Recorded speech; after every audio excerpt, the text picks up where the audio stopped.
E aí, pessoal, vamos voltar aqui no nosso curso de processo do trabalho, agora com os atos processuais, que são os atos que acontecem no decorrer do processo, tanto pelas partes, como pelo juiz, como pelos auxiliares da Justiça do Trabalho. Esses atos estão a partir do artigo 770 da CLT e cai bastante na nossa prova também. Mas, professora, cai tudo. Cai, gente, não tem jeito, precisamos estar realmente bem preparados. Vamos lá, esses atos processuais, eles são públicos. A primeira característica desses atos processuais, que eles são públicos, salvo quando o contrário determinar o interesse social. Já caiu várias vezes, salvo quando o juiz quiser achar melhor, salvo quando a parte somente quiser, e assim vai. Salvo quando houver interesse social. Então, por exemplo, aconteceu ali um processo que estamos discutindo um dano moral decorrente de uma incontinência de conduta. Incontinência de conduta é uma justa causa tipificada lá no 482, a linha B, que diz respeito a questões sexuais. Né? Então, geralmente, dependendo do processo, pode-se decretar segredo de justiça, se houver um interesse social. Lembro-me bem de um caso, vou até também mandar para vocês na área do aluno, de um rapaz que acessou em 48 horas, em 2 dias de trabalho, na verdade, nem 48 horas, 867 sites pornográficos. É isso mesmo que você está ouvindo. 867 sites pornográficos. E aí, o que aconteceu? Esse rapaz que estava acessando, inclusive sites pornográficos, não me lembro o estado que isso aconteceu, chegou até o TST, ele foi demitido por justa causa. Então, imaginem vocês, nesse caso não foi decretado segredo de justiça. Eu só estou dando um exemplo, que poderia ser se tivesse interesse social. E aí, esse rapaz foi demitido por justa causa, imaginem, né? O site que ele acessou estava contaminado, contaminou todos os computadores da empresa, a empresa teve um mega prejuízo, e aí ele foi demitido por incontinência de conduta. Ele dizendo na petição inicial que não falou nada disso, né? Disse que nunca tinha feito nada para a empresa demitir por justa causa. E a empresa, na contestação, gente, olha só, juntou o histórico, né, da internet. Quando a gente entra na internet, tem o histórico. Aí, na réplica, que é a resposta à defesa, o advogado dele falou bem assim: ué, excelência, dos 867 sites que eles estão alegando, apenas 78 eram sites pornográficos, ou seja, menos de 8%. Isso em 2 dias de trabalho, gente. Então, imaginem vocês. Né? Então, os atos processuais amplamente consignados são atos públicos, salvo quando o interesse social assim exigir de outra forma. Aí o juiz pode decretar ali o segredo ou sigilo de justiça, tá? Também, realizar-se-ão nos dias úteis, isso aqui também vale a pena a gente parar um pouco, por quê? Em que pese a Justiça do Trabalho não funcionar aos sábados, o sábado é considerado um dia útil, tá? Então, o sábado, para nós, da Justiça do Trabalho, é considerado um dia útil, por isso que vocês têm que ter um certo cuidado. Das 6 da manhã às 20 horas, das 6 às 20 horas. Mais uma vez, 2 observações aqui. A primeira delas, se for PJE, processo judicial eletrônico, esse ato processual poderá ser realizado até as 24 horas do dia ali daquele prazo, né? Então, imaginem vocês que eu tenha que protocolar um prazo processual, um recurso, por exemplo. Eu terei até as 0 hora de hoje para protocolar via PJE, Processo Judicial Eletrônico, tá? Outra coisa, tenham bastante cuidado, porque as audiências, que não estão aqui, a gente vai estudar depois, elas acontecem das 8 às 18. Várias vezes a banca cobra que os atos processuais são das 8 horas da manhã às 18. Não. Atos processuais pela CLT das 6 horas da manhã, vai para o quadro, às 20 horas. Das 6 às 20 horas. Então, vamos colocar aqui. Atos processuais são os atos que ocorrem no processo, tanto das partes, como do juízo, como dos auxiliares da justiça. Acontece das 6 horas da manhã às 20 horas, salvo PJE, Processo Judicial Eletrônico, que será até às 24 horas de um dia. Se for audiência, aí nós não vamos para esse regramento aqui. Nós vamos, a audiência pode ocorrer das 8 horas da manhã às 18 horas, como estudaremos em breve. E também os atos processuais ocorrem em dias úteis, entenda-se até o sábado. Mesmo a Justiça do Trabalho não funcionando ao sábado, o sábado é considerado um dia útil. Nos prazos, a gente vai estudar mais uma questãozinha sobre isso. Aí, vejam só, a penhora, ela poderá ser realizada em domingo ou dia de feriado, desde que seja autorizada pelo juiz ou presidente. Também já perdi as contas de quantas vezes caiu em concurso público na nossa área essa questão. A penhora pode ser realizada no domingo ou dia de feriado, com expressa autorização do juiz ou do presidente. Vejam só, se cair na sua prova que a penhora no sábado precisa de autorização, está certo ou errado? Está errado. Não precisa de autorização, uma vez que os nossos atos processuais podem ser até dia de sábado, tranquilamente. Então, volta para o quadro, assimila. Os atos processuais serão públicos, salvo quando determinar o interesse social, realizar-se-ão nos dias úteis, das 6 às 20 horas, e lembrem-se que a penhora pode ser realizada aí no domingo ou dia de feriado, no entanto, precisa da autorização expressa do juiz. Se for no sábado, precisa de autorização expressa? Não precisa, porque é considerado um dia útil.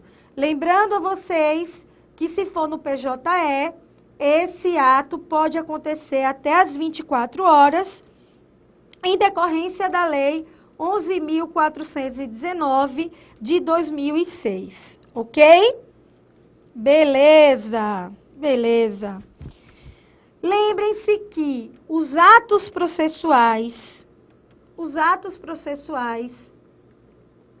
já falei para vocês em outro momento das nossas aulas, mas a massa falida terá preferência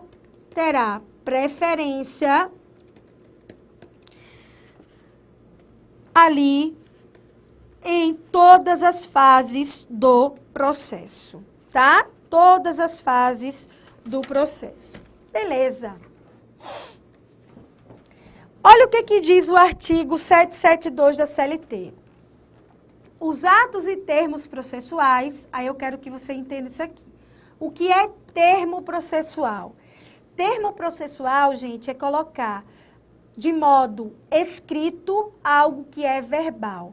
É colocar a termo, né? Então, é materializar algo que não está materializado. Então, numa audiência, por exemplo, quando está colocando a termo na ata, está materializando o que a testemunha está dizendo, o que a parte está dizendo, o que o preposto está dizendo.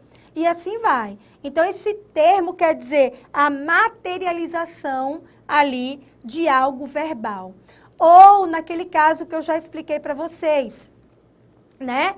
Quando o empregado, ele comparece à Justiça do Trabalho para fazer a sua reclamação de forma verbal, ele tem 5 dias para comparecer em juízo e reduzir isso a termo. É o artigo 786, combinado com o artigo 731 da CLT. Os atos e termos processuais que devam ser assinados pelas partes interessadas, quando estas, por motivo justificado, não possam fazê-lo, serão firmadas a rogo na presença de 2 testemunhas, sempre que não houver procurador legalmente constituído. Beleza. Comunicação dos atos processuais. Vejam, os atos processuais precisam ser comunicados para as partes, ou até mesmo entre as justiças, ou até mesmo dentro da mesma justiça, mas entre juiz e uma instância maior e uma instância inferior. Entre juízos, nós temos aqui, dentro desses juízos, entenda, eu tenho a carta precatória e a carta rogatória. Na carta precatória, são juízos do mesmo país. Então, imaginem vocês que teve uma ação ajuizada em Brasília, o juiz descobriu que o réu, o reclamado, tem bens em Minas Gerais, ele vai mandar uma carta precatória para que o juiz de Minas Gerais verifique a possibilidade de penhorar os bens ali daquele réu, né? Então, no mesmo país é a carta precatória. Já a carta rogatória é entre países diferentes. Então, países diferentes, carta rogatória. Se houver necessidade de comunicação entre uma mesma justiça, então imagine o TST querendo se comunicar com o juiz do trabalho. Essa será feita por meio de uma carta de ordem, ok? Mas entre o juízo e os jurisdicionados, como que é feita essa comunicação? Por meio da citação ou da intimação. Então, por meio da citação, justiça, ou juízo, né? Versus jurisdicionados, será feita por meio da citação, vamos botar primeiro citação, e da intimação. Na citação, pessoal, é aquele chamamento inicial do processo. Olha, meu filho, você está sendo processado, apresenta aqui a tua defesa, né? E a intimação é a comunicação dos atos processuais posteriores. Faz a contrarrazão do recurso. Tá aqui a minha sentença. O juiz está intimando a parte contrária, a parte do processo para praticar algum ato processual. Mas vejam só, no processo do trabalho, a CLT não faz diferença entre citação e intimação. Ela coloca tudo como notificação. Tá? Ela coloca tudo como notificação. Às vezes que a CLT fala em citação, é lá no rito sumaríssimo, para dizer que não cabe citação por edital, e lá também na execução, dizendo que a citação na execução deverá ser pessoal. Mas, a grosso modo, a CLT usa a expressão notificação tanto para a citação, que é aquele chamamento inicial do réu, como para a intimação, que é a cientificação de atos processuais posteriores. Beleza? Então, como eu falei para vocês, a CLT não faz essa diferença. Então, hoje, a forma de citação, que é o chamamento ali do réu, dizendo, olha, querido, você está sendo processado. A principal é a forma postal para nós. Por que que a principal é a postal? Vejam só. Olha o que diz o artigo 841 da CLT. Recebida e protocolada a reclamação, o escrivão ou secretário, dentro de 48 horas, remeterá a segunda via da petição ou do termo ao reclamado, notificando ao mesmo tempo para comparecer à audiência, que será a primeira desimpedida depois de 5 dias. O reclamante será notificado no ato da apresentação da reclamação ou na forma do parágrafo anterior. Vejam só, vamos lá. Qual é o enredo aqui no processo do trabalho do ajuizamento dessa ação? Vamos lá. O empregado ajuizou uma reclamação trabalhista, pleiteando, sei lá, 10º, férias, hora extra e etc. Haverá a distribuição. O que é que nós estudamos lá em Organização da Justiça do Trabalho? O distribuidor é um órgão auxiliar da Justiça do Trabalho naquelas localidades em que houver mais de uma vara. Se houver mais de uma vara, para que haja distribuição de forma quantitativa e não qualitativa, tá? Não qualitativa, ou seja, haverá uma distribuição conforme a entrada. Então, se entraram 5 ações, independentemente da qualidade de cada ação, será distribuída para as 5 varas. Então, haverá distribuição. Quando chega na vara do trabalho, o diretor de secretaria, que nós chamamos, fará uma notificação para ser enviada para o reclamado. Essa notificação irá via postal, ou seja, correios. Tá? Então, esse é o enredo, que eu vou ainda entrar nele. Houve ajuizamento da ação, beleza? Houve a distribuição. Em 48 horas, haverá o envio da notificação para o reclamado via postal, via correios. Nessa notificação, gente, estará lá tanto os dados do processo, como o número do processo, como data da audiência, como hora da audiência, como se a audiência é una ou se a audiência é fracionada.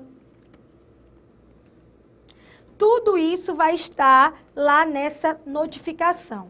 Além disso, nós temos que pensar que o TST, por meio da súmula 16, presume que o destinatário recebeu essa notificação postal 48 horas após a sua postagem.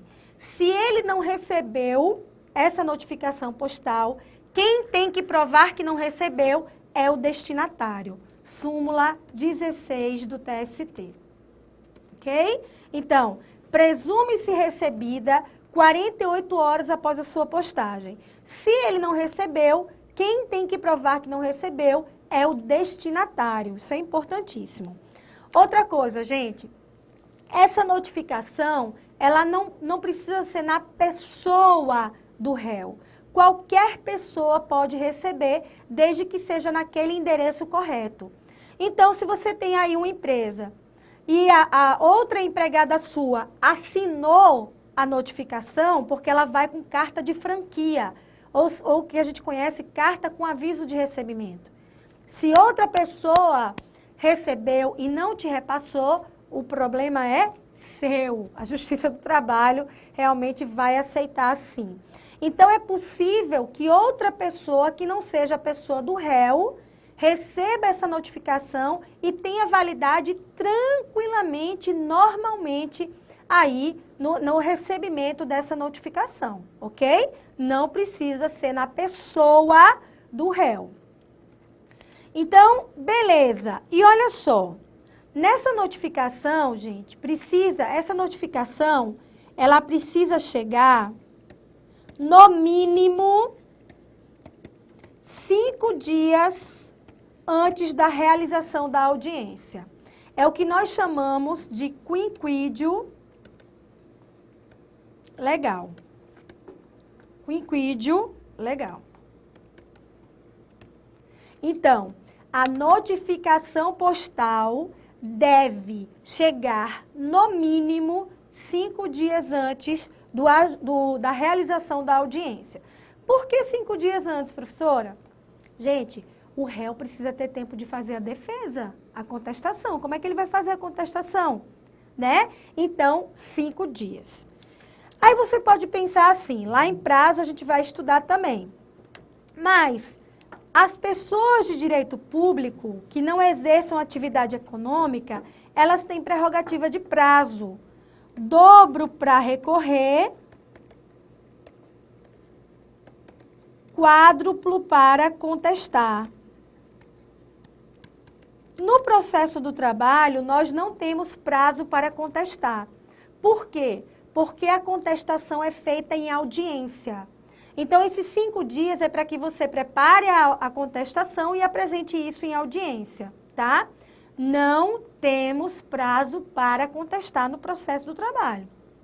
Então, nesse caso específico, como a administração pública, decorrente do Decreto-Lei 779 de 69, tem prerrogativa de prazo, mas nós não temos prazo para contestar, nós quadruplicaremos esses 5 dias.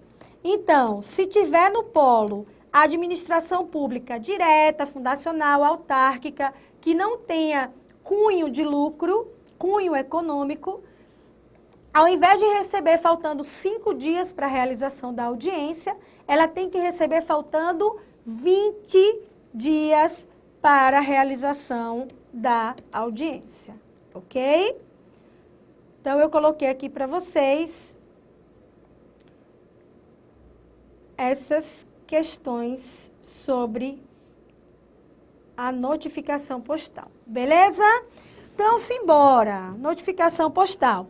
Ah, gente, olha só, essa notificação, ela vai pelo correio. Se o carteiro chegar lá e o réu não foi encontrado ou criou embaraço para receber e não quer receber, ele deve devolver para a Justiça do Trabalho no prazo de 48 horas, sob pena de responsabilidade, tá? Então, devolveu, olha, ele não quis receber não, olha, ele mudou-se, olha, ele criou embaraço, mandou eu ir embora. Nesse caso, o juiz fará a citação por edital. Então, quando o empregador, quando o reclamado criar embaraço para receber, ele será ali observado pela citação por edital, salvo se a ação tramitar no rito sumaríssimo, que não caberá a citação por edital. Nesse caso, o juiz arquivará a ação e as custas processuais serão arcadas pelo reclamante, salvo se ele estiver beneficiado pela justiça gratuita. Ok? Então, beleza. Essa citação que eu falei para vocês, essa notificação que eu falei para vocês da súmula 16, gente, ela vai falar aqui, presume-se recebida a notificação 48 horas após a sua postagem. O seu não recebimento ou entrega após o decurso desse prazo constitui ônus de prova do destinatário, ok? E a questão que eu falei para vocês sobre o correio devolver está lá no artigo 774, parágrafo único.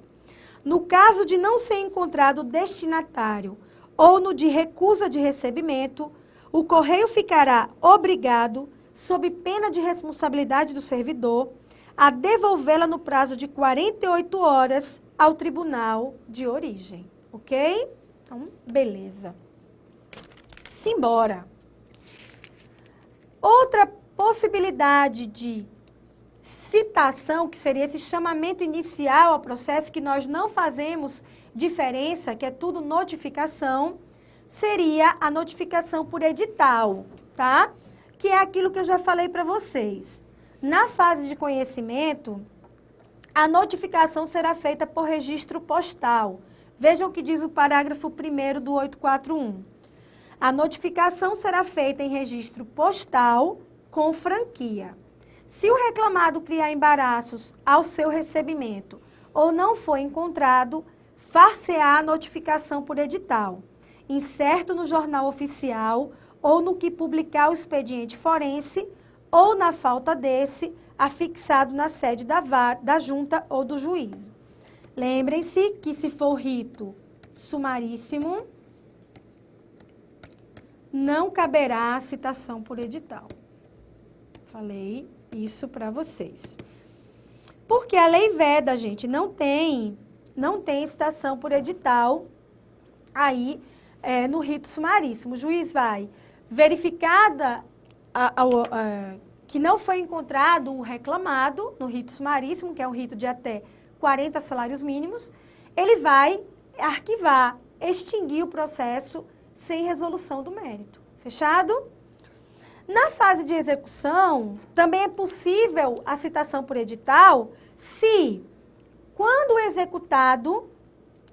Na fase de execução, gente, entra a figura do oficial de justiça. Quem leva o mandado de citação e penhora é o oficial de justiça. Ei, seu executado, pague isso aqui. Se o executado for procurado por duas vezes, no prazo de 48 horas, e não for encontrado pelo oficial de justiça, será feita a citação por edital. Então, vejam o que diz o parágrafo 3º do artigo 880 da CLT. Se o executado procurado por duas vezes, no espaço de 48 horas, não for encontrado, far-se-á a citação por edital, publicado no Jornal Oficial ou, na falta deste, afixado na sede do juízo durante 5 dias. Entendam, aqui a gente está na fase de execução, tá? Fase de execução. Já caiu em provas anteriores de TRT dizendo o seguinte: uma ação tramitou no rito sumaríssimo. Lembra que nós falamos que não cabe citação por edital? Transitou em julgado, teve um mandado de citação em penhora para pagamento. Chegando lá, o executado não foi encontrado. O que o juiz deve fazer? A, B, C, D? Citação por edital. Por que citação por edital, professora? Se você disse quase agora que não cabe citação por edital no rito sumaríssimo. Gente, execução não tem rito. Execução é execução para qualquer que tenha sido o trâmite da fase de conhecimento.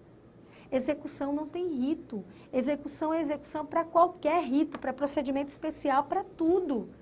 Então, nesse caso, far-se-á, sim, a citação por edital, tá?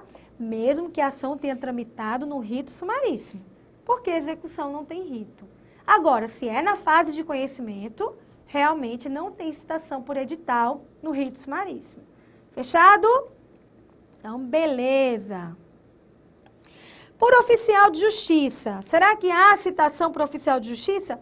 Na execução, gente. Então, como eu já falei para vocês, o 880 vai dizer: requerida a execução, o juiz ou presidente do tribunal mandará expedir mandado de citação do executado, a fim de que cumpra a decisão ou acordo no prazo, pelo modo e sob as cominações estabelecidas, ou quando se tratar de pagamento em dinheiro, inclusive de contribuições sociais devidas à União, para que o faça em 48 horas ou garanta a execução sob pena de penhora. Ok? Beleza. E também por meio eletrônico, está lá no artigo 9º. No processo eletrônico, todas as citações e intimações, inclusive da Fazenda Pública, serão feitas por meio eletrônico. Aí vem o parágrafo 1º e diz: As citações, intimações e notificações e remessas que viabilizem o acesso à íntegra do processo correspondente serão consideradas vista pessoal do interessado para todos os efeitos legais. Tá? Para a gente terminar, as formas de intimação. A intimação, gente, que é a comunicação dos atos posteriores dentro do processo. Então, ó, meu filho, foi interposto um recurso contra a Razoe. Olha, está aqui minha sentença. Então, essas formas de intimação, lembrem-se, a CLT não faz diferença entre citação, que é aquele chamamento inicial, e a intimação, que é a comunicação de atos posteriores.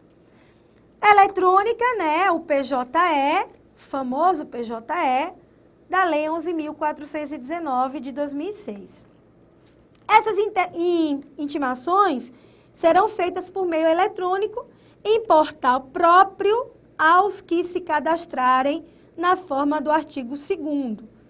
Considerar-se-á realizada a intimação no dia em que o intimado efetivar a consulta eletrônica ao teor da intimação, certificando nos autos a sua realização. Fechado? Então, beleza. Pode acontecer da intimação ocorrer em audiência, que é o caso do artigo 834 da CLT. Salvo nos casos previstos nesta CLT, a publicação das decisões e sua notificação aos litigantes considera-se realizada nas próprias audiências em que forem as mesmas proferidas. Vamos entender isso aqui. Gente, é muito comum as sentenças trabalhistas serem proferidas em audiência. Vejam só, nós vamos ainda estudar a audiência, mas basicamente a audiência deveria ser una, mas na vida real, na prática, ela é dividida em 3. Inaugural ou de conciliação, instrução e julgamento, ok? A inaugural é somente para fazer proposta conciliatória e para o réu ali apresentar sua defesa. A instrução é ouvida das partes, das testemunhas, do perito, se for o caso. E o do julgamento é só para proferir a sentença. Então, imaginem vocês que essa instrução aconteceu no dia, essa instrução aqui, 10/5/2015. E o juiz já marcou a audiência de julgamento para o dia 30 de julho de 2015. Ok? Uma sexta-feira. Beleza. Esse juiz vai intimar as partes sobre essa sentença? Resposta não. Porque as partes já foram intimadas no dia 10/5/2015. E existe uma súmula, que é a súmula 197, que vai dizer que o prazo processual começa a contar no dia subsequente à data que estava prevista ali para proferir a sentença. E essa sentença é proferida, gente, numa audiência meramente fictícia. Ela não existe na vida real. No entanto, o juiz vai proferir a sua decisão. Chegou no dia 30/7/2015, o juiz não vai intimar as partes. Por quê? Ele já tinha intimado lá em maio, quando as partes foram na audiência de instrução. Então, ele vai proferir aqui a sua sentença de acordo com a súmula 197 do TST. Acabou. O seu prazo recursal começa a contar no dia subsequente ao que ele marcou. Lógico, se for um dia útil. Se for um dia útil, vai começar a contar normalmente, tá? Mas é uma sexta-feira, aí começa a contar na segunda-feira. Eu vou voltar a falar dessa súmula em audiência e em prazo. O juiz, ele vai ter, de acordo com a súmula 30 do TST, 48 horas para juntar a sentença nos autos do processo, tá? 48 horas para juntar a sentença nos autos do processo. Então, é comum acontecer a intimação em audiência? Muito comum mesmo, tá? Principalmente pela súmula 197 e pela súmula 74 do TST. Beleza? Então, postal ou por oficial de justiça, como eu já também expliquei para vocês, vai nos mesmos moldes. Tudo bem, pessoal? Então, atos processuais, basicamente, são esses. Na próxima aula, vamos começar prazos processuais e daremos continuidade aí ao nosso curso. Até mais!